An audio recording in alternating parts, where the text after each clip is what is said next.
This is a 1974 Pinzgauer troop carrier made for the Swiss Army by Steyr Daimler Puch. I've never seen one of these before. It's at the Amelia Island car show.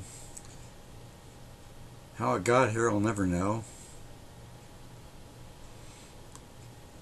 It's a 4-cylinder 2.5 liter engine with a 5-speed transmission and 2-speed transfer case, and it's a 4x4. So considering the size of this vehicle and its mechanical capabilities, it probably could go most any place.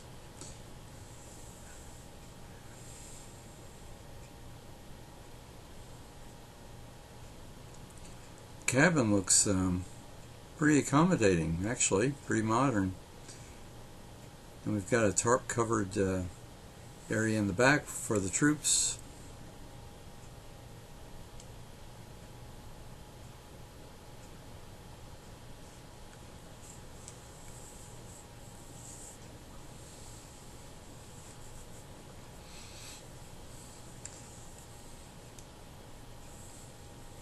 I'd say it's pretty rare to see a Swiss Army vehicle.